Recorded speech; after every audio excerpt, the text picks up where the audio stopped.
table. We want people, if you're diaspora and you have experiences, please put that down, because we want to gather all that and build a resource that's really valuable. Good morning, my name is Nika.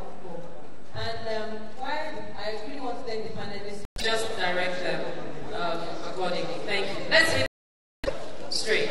Thank you. I don't know if mine is a question or it's a comment. Comments are for the next session. If you take comments, please pass it on to the next person. Thank you. Thank you. So, question. Please let's come to the front here. Thank you. To the microphone.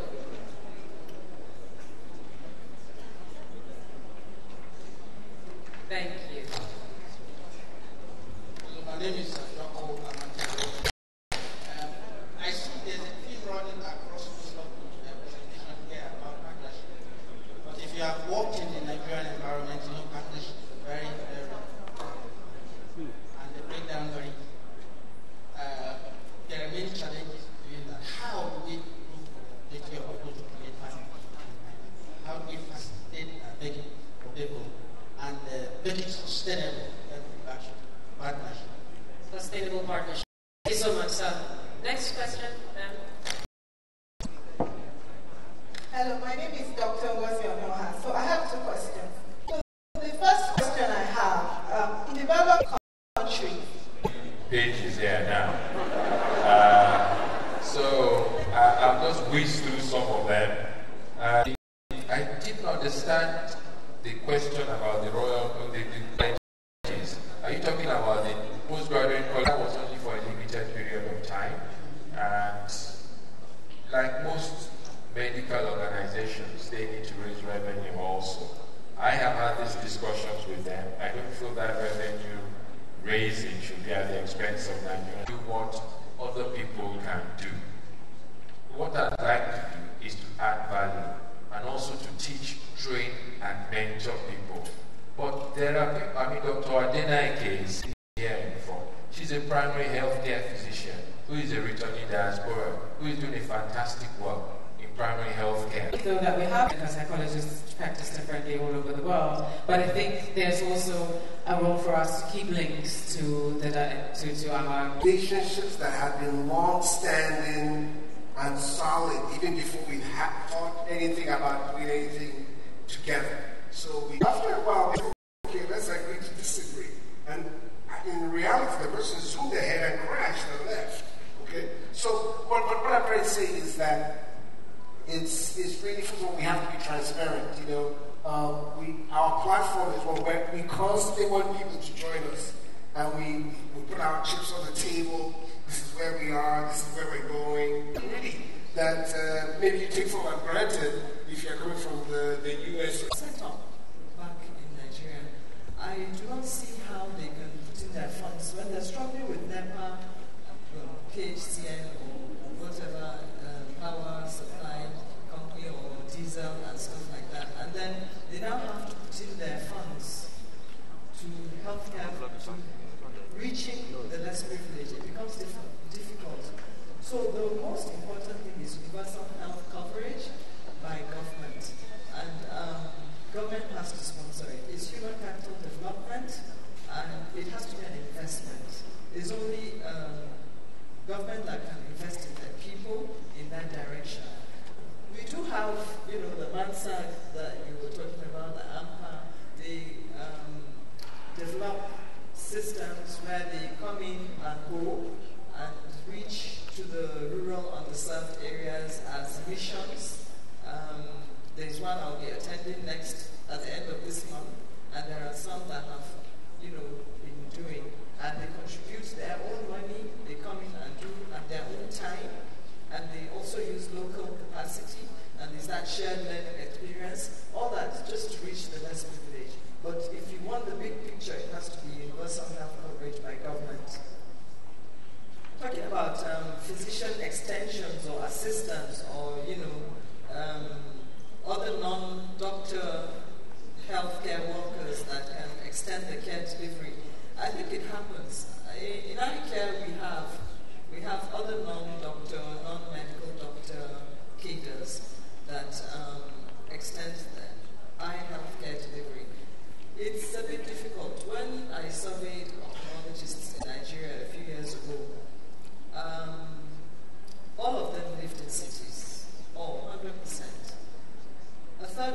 lived in Lagos. Half of them lived in 4 cities in the country: Abuja, Kaduna, Lagos, and Ibadan. Half of all ophthalmologists in Nigeria live in those four cities.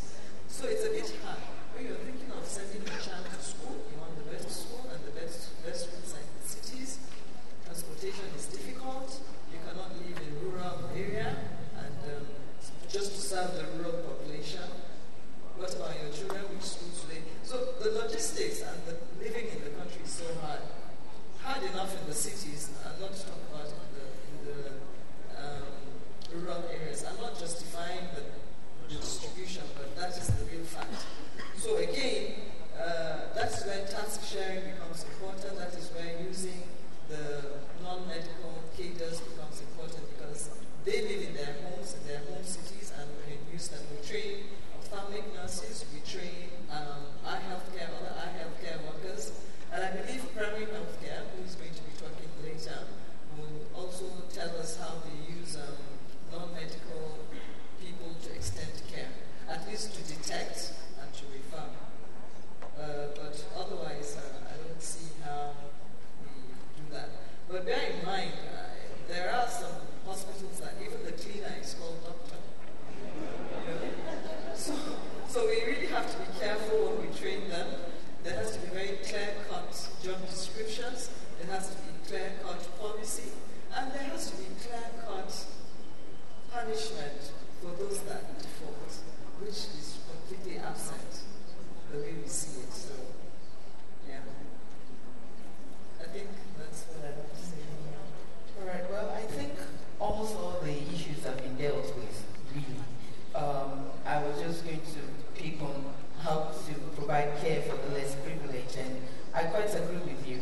The few diasporians coming can definitely not provide all the care that we need.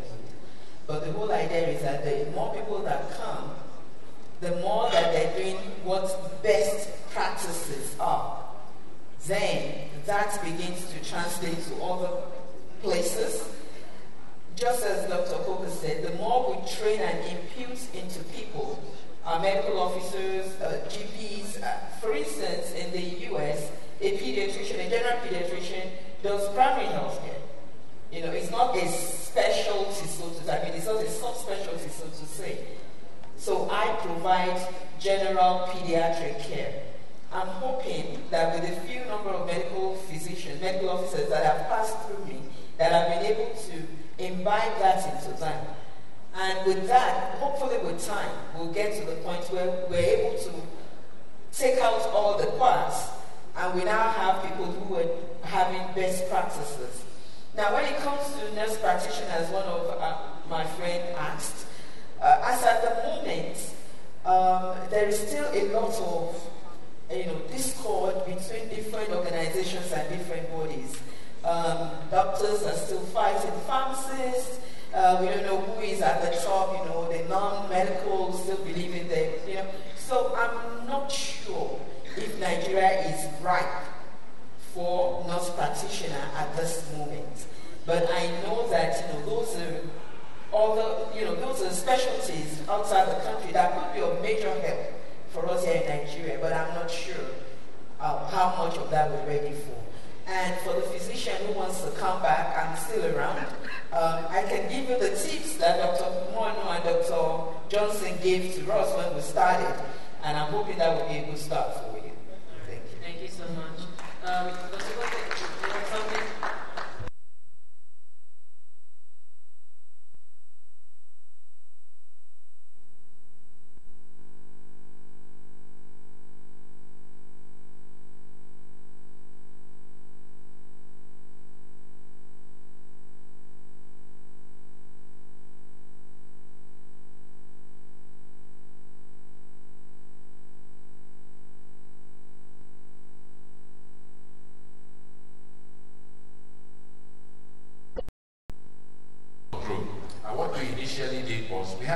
We had this, I said, no, nurses can't put drips on, nurses can't do this, and I said, who said so? Show me where it is written.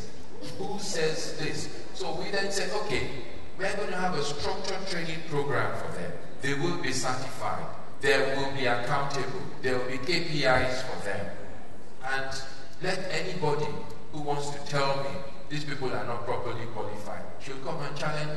That was 5 years ago. They've done now. They've done CMEs. They interface with a lot of other international organizations, and they're working. So I think you just have to push back at times, particularly because there are myths, and you say, okay, where is this? Who says people can't do this? And I think that's one of the things that is a takeaway.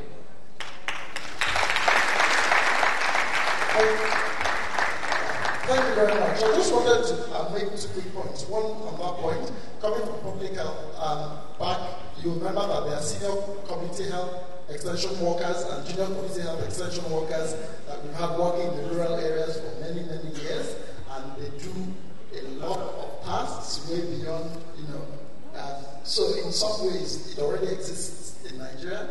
We have the auxiliary nurses that we produced. I remember in my part of Igbo land, they used to be called Nurse Elisa then.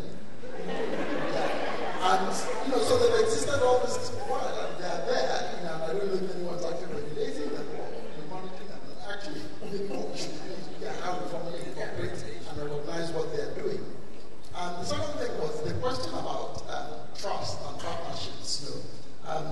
I think there's also an element of a leap of faith. At the end of the day, you can do all your due diligence and all that, but there's a risk, and you take it, and you may fail or not. But nothing ventured, nothing gained. And I wanted to remind us of that. Thank you. So now we're going on to the next round of questions. A few more questions, and then we'll go into comments. Okay. Before lunch. A few more questions. Let's take one question here.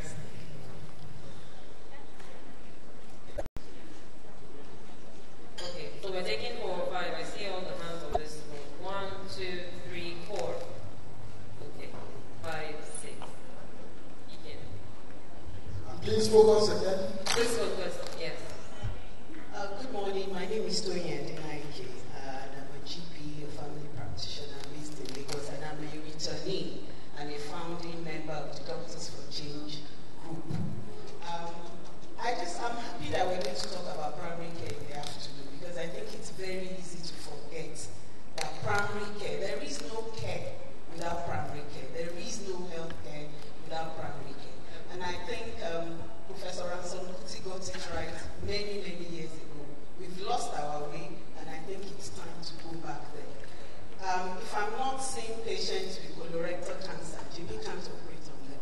If I'm not seeing their aneurysms and the subarachnoid hemorrhage and the scoliosis, doctors can't do anything. So we really need to start from the basics. And this, the talk about trust. Nigerian patients have lost faith in primary care practitioners, and we need to regain that trust. It's a long walk, but it's something that we need to really start. So I'm happy to see there are younger GPs in the audience. Please let's come together and regain the trust of the Nigerian patients. Thank you. We'll take that as a comment. All right. So there was someone at the second table with a question.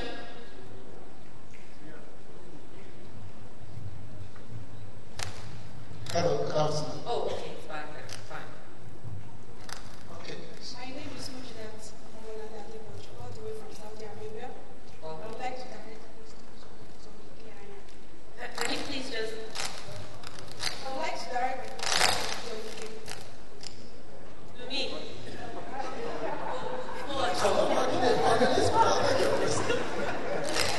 Like you can just use the microphone better. Okay, thank you. My question is, please, is it true that Nigeria has more rules for curative health services than preventive health services? Because, like, seriously, I reside in Saudi Arabia and I work in Saudi Arabia.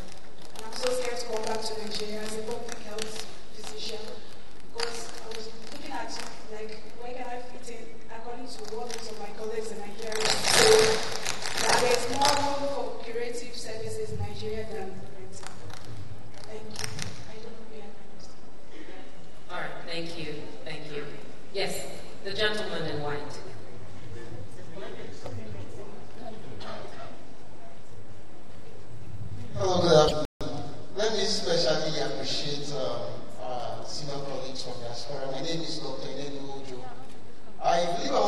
minds of the younger ones here. We've had a lot of people coming back. For me as a person, as a doctor in Nigeria, I want to go. I don't think I'm talking the minds of the younger ones here. So please fill in those forms, share your experiences and your comments. If we don't have time to call you. Dr. Okoli's hand is up there. She's my senior colleague, I can't say no. So let's start with Dr. Okoli in the red jacket there. Patient-centered care, which is respectful care in every setting that you're in. And those two relate. The patient-centered care is also part of quality. So please, as people are planning to go, they are still here now. So please, in your practice, there's a lot of practitioners. Ensure that with yourself in terms of this patient. Ensure that your whole team is oriented. Let's not assume that people are aware of these things. Also, as we are doing it, it's not just about the medical practitioners or related medical practitioners in that practice. Let us do a whole practice orientation. From the gate, from the security man at the gate, to the admin person that actually registers that patient.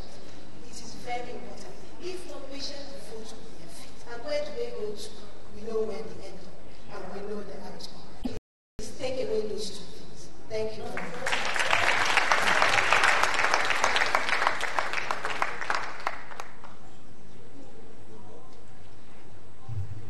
Thank you. Good afternoon. My name is Lolo Cynthia. I just have two comments really quick.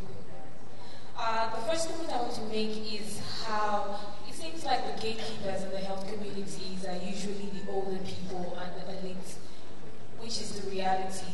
But it seems very counterproductive when the majority of the population in Nigeria are the youth. So there is already a gap in that sense, in the sense that even the young people find it difficult to speak to the elderly people. And even when you go into the medical field, there is a lack of respect from the people at the top to the nurses or to the younger people. So that gap is what pushes a lot of young people to leave the country, because there is this preconceived notion that when they travel abroad, they're going to get more respect. So when they come back, they can show you that I've lived in another country for you to give me that respect. So if we can make it in a way that the gatekeepers are not just the elite or the people at the top, so that we can be able to have a better healthcare system. And the second one is the communication gap that we have in the country, because I'm a health communicating specialist. When you go to the grassroots, which is the majority of the Nigerians are poor, that is the reality.